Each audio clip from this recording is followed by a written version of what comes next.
मैं उन लोगों की तरह नहीं हूँ कि मैं किसी को कैंडिडेट बनाऊं। जी, जेपी ये गलत काम नहीं करता। अगर हम बात करें देवेंद्र बबली की, तो देवेंद्र बबली के साथ आपने ये क्या खेला कर दिया? खाकड़ होने बोला गऊ का जाया है और फिर छेरे वीर फिर खाकड़ की को आवे ये खुरगाई भी करे हैं, फिर छेरे भी है उन्होंने क्या कर दिया। उसने पूछो किसने करे ऐसे फिर तो आया भी कौन मेरे भाई क्यों गया उसको ले। ऐसे जवान जवान लड़कों को कहते थे कि चिंता मत कर, ये टिकट तेरी है। कौन सा नाटक इसमें फर्क नहीं होगा। कभी तो नाइट तेरी तसल्ली नहीं पर लपा से जाने नाट्स को मन नहीं चला कैसे जो मुख्यमंत्री सीट तुम तो अंडे नहीं कभी इन पे कि मैं बचा ही नहीं। चुनाव जीतते ही भाषा बदल गए, पलटी मार गए। तो दिए और इनका एकदम गोडे ला रखी गोडी टिकवाए तो दी। इसने तो जान देनी पड़ेगी भाजपा तो राजनीतिक तौर से खत्म हो गई। बीजेपी में कोई आ जाओ सायरा का लंगर ढीला है। दिल्ली दरबार में लगातार टिकट के दावेदारों का तांता लगा हुआ है। अभी अगर हम बात करें, दिल्ली अभी हम मौजूद है, हुड्डा परिवार यहाँ पे सारा देखने को मिल रहा है। और उसी में अगर हम बात करें हिसार के सांसद की, जयप्रकाश उर्फ जेपी भी अभी हमारे साथ यहाँ पे मौजूद है। जेपी जी, 2500 उम्मीदवार आपने तैयार कर दिए, किसको टिकट दिलाएंगे? 90 टिकटें देनी है। अपनी इच्छा से तैयार हुए, किसी ने तैयार नहीं किए। पार्टी की हवा है, सब कार्यकर्ताओं को इस बात के मालूम है जिसको पार्टी टिकट दे देगी वो चुनाव जीतेगा। लेकिन अगर हम बात करें विरोध की, तो आपको क्या लगता है जिसको टिकट नहीं मिलेगी तो क्या ऐसे में विरोध हो सकता है विधानसभा क्षेत्र में? क्योंकि 30-30, 40-40, 50-50, 60-60 टिकट के दावेदार हैं।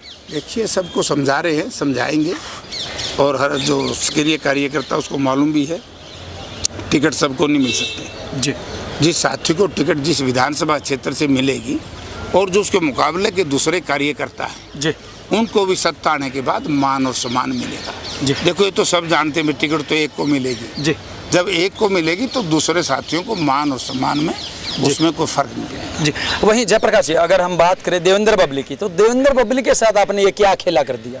मैंने क्या कर दिया उसने पूछो किसने करे ऐसे मेरे तो आया भी कौन मेरे भाई। नहीं, आपकी पार्टी का हाथ के साथ को मजबूत करने के लिए आए थे उन्होंने। अगर हाथ के साथ को मजबूत करने की ठानी तो क्या गलती कर दी? तो मेरे पे पूछते दूसरे की बात, मेरे तो रखवाया नहीं गया नहीं किसी और होगा तो मैंने नहीं उस बात का मेरा क्यों गया उसको ले। नहीं, आप लोग टिकट देने से मना कर गए। मैं कौन होता हूँ टिकट देने से मना कर दिया? पार्टी ने करे होगा। जयप्रकाश जी, यही तो बात है, जब आप चुनाव लड़ते थे तो हर विधानसभा क्षेत्र में देखो ऐसे जवान जवान लड़कों को कहते थे कि चिंता मत कर, ये टिकट तेरी है। कौन सा नाटू तीनों को लोगों में टिकट तेरी है। मैं ये कहता था कि यहाँ से कांग्रेस को जिताओ, जेपी को जिताओ, हरियाणा में सत्ता आएगी। टिकट की कोई नहीं मैंने कही, हर ना जिंदगी में कहूँ।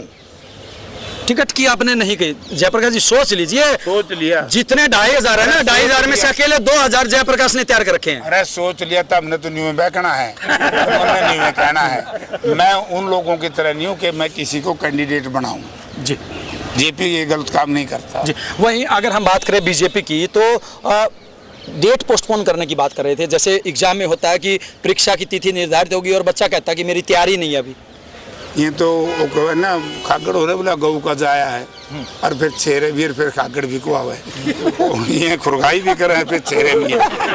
ये जो चौधरी भूपेंद्र सिंह हुड्डा की प्रस्तावित रथ यात्रा, दीपेंद्र सिंह हुड्डा ने जिस तरीके से हरियाणा मांगे हिसाब की यात्रा, और राहुल जी की 22 तारीख को जो जींद में रैली होनी थी उससे भयभीत होकर के ये छेर गए, डर गए।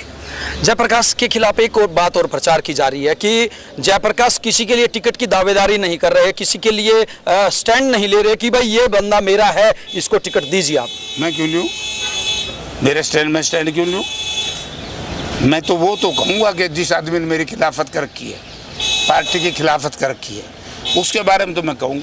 अब मान लो एक असेंबली में 10 हैं, 15 हैं, तो एक के बारे में मैं कैसे कह सकता हूँ? तो कह देगा कि नहीं, अगर मेरा कोई ये देखिए ये दो शख्स जो अभी आपके साथ खड़े हैं, मेरे हाथ में तो जयप्रकाश जी, मेरे हाथ में तो होती तो सबसे पहले मैं इनको दिल्ली आने नहीं देता। देखिए, कांग्रेस पार्टी कोई क्षेत्रीय पार्टी नहीं है जी। कांग्रेस पार्टी भारतीय जनता पार्टी की तरह तानाशाही पार्टी नहीं है जी। यहाँ इंटरनल डेमोक्रेसी है, इसके अंदर प्रजातंत्र है। और इसका एक नियम है, पहले फार्म भरवाए गए, अब स्क्रीनिंग कमेटी चल रही है जी। एक आध दिन में ख़त्म हो गई, मुझे मालूम नहीं जी। स्क्रीनिंग कमेटी में एक आदमी नहीं होता, 7 आदमी होते जी। 4 केंद्र के सेंटर पार्टी से आते हैं जी। हाईकमांड की तरफ से, और एक हमारे प्रभारी साहब हैं माननीय बावरिया जी, एक हमारे आपके हम के सबके नेता हैं चौधरी भूपेंद्र सिंह हुड्डा, इसमें फर्क नहीं होगा, कभी तो नाइट जी तेरी तसल्ली नहीं पर लपा से जाने नाइट्स को और हमारी पार्टी के अध्यक्ष उदय गांधी, ये 7 आदमी स्क्रीनिंग कर रहे हैं। इनकी स्क्रीनिंग की रिपोर्ट फिर जाएगी हमारी सेंट्रल इलेक्शन कमेटी में, उसमें 12-15 लोग होते हैं, फिर वो और ये बैठ करके ये सारा फैसला। बिल्कुल जायज़ बात है। आपने कहा कि जिन्होंने अप्लाई किया है, टिकट के लिए अप्लाई किया है, वो जाएंगे, लेकिन रणदीप सिंह सुरजेवाला ने तो फार्म भी नहीं भरा, उनको टिकट कैसे मिल जाएगी? इसका मतलब नहीं मिलेगी उनको? नहीं, ऐसा नहीं है, ये जरूरी नहीं होता, कई बार बिना फार्म भरने वालों को मिलती है। इसका मतलब जो सिर्फ छोटे कार्यकर्ता है उनके लिए फॉर्मेलिटी है? नहीं, ऐसा कुछ नहीं है। बात सभी मिल गई थी, तुम्हारी पार्टी में क्यों लड़ाई कराओ, तेरे के दर्द है। पार्टी की मर्जी है, किसने देवे किसने ना देवे। अच्छा जयप्रकाश जी, 5 अक्टूबर की तारीख हो गई है, डेट बढ़ गई है। 5 की कर लो चाहे 20 की कर लो अक्टूबर की, इसने तो जान देनी पड़ेगी भाजपा में। भाजपा तो राजनीतिक तौर से खत्म होगी। वहीं अगर हम मुख्यमंत्री की बात करें, नायब सैनी की बात करें, तो कभी कहीं से चुनाव लड़ने की बात करते हैं, कभी कहीं से। आपको क्या लगता है कि सेफ सीट ढूंढने की कोशिश की जा रही है, या फिर उनका दम ही इतना है कि कहीं से खड़ा कर दो कि जीतेंगे?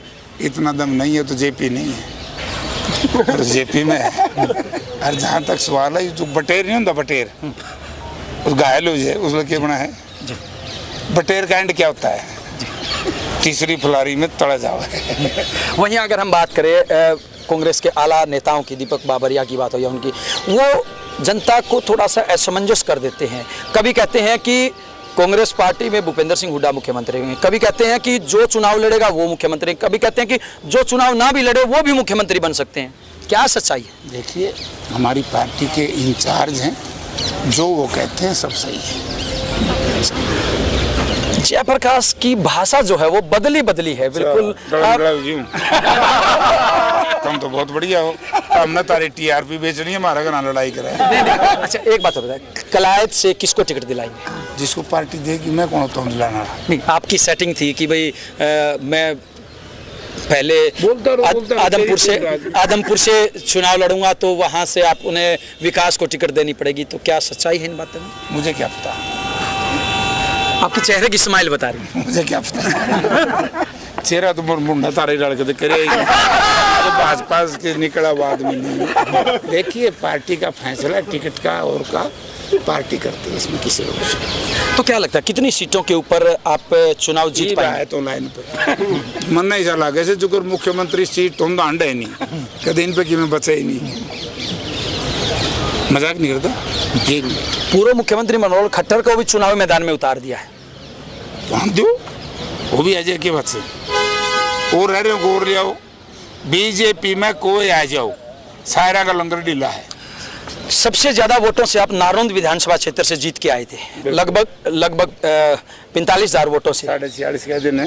चलो आपकी बात बड़ी करते हैं, बिल्कुल नहीं बढ़ा देते हैं, नहीं बढ़ा देते हैं जयप्रकाश जी, लेकिन वही टिकटार्थी अब ये उम्मीद भी कर रहे हैं कि जितने ज्यादा वोटों से हमने आपको जिताया, तो ये जो सीट है ये जयप्रकाश के खाते में जानी चाहिए, ना कि कुमारी शैलजा के खाते में। देखिए, ये बात फिर हमारी पार्टी की आप बात करें।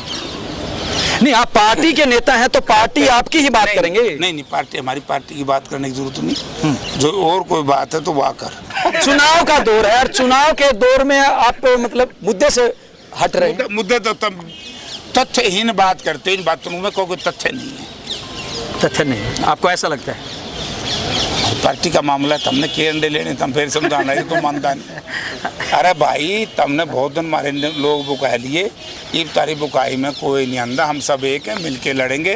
पार्टी के जो सिस्टम मैंने बताया था वो फैसला करेंगे। जयप्रकाश, लोकसभा चुनाव का जीतने के बाद लगातार जो भाषा है वो अलग इस्तेमाल करते रहे। जब लोकसभा चुनाव में हमसे मिलते थे तो लगातार कहते थे कि आपकी बदौलत ही अब की बार इनको झुकाना है, और अब चुनाव जीतते ही भाषा बदल गए, पलटी मार गए। झुकाए तो दिए और इनका एकदम गोडे ला रखे गोडी टिकवाए तो दी 5 सीट जीते भाजपा की और थाड़े सौदे सारे गोडी लग रही है।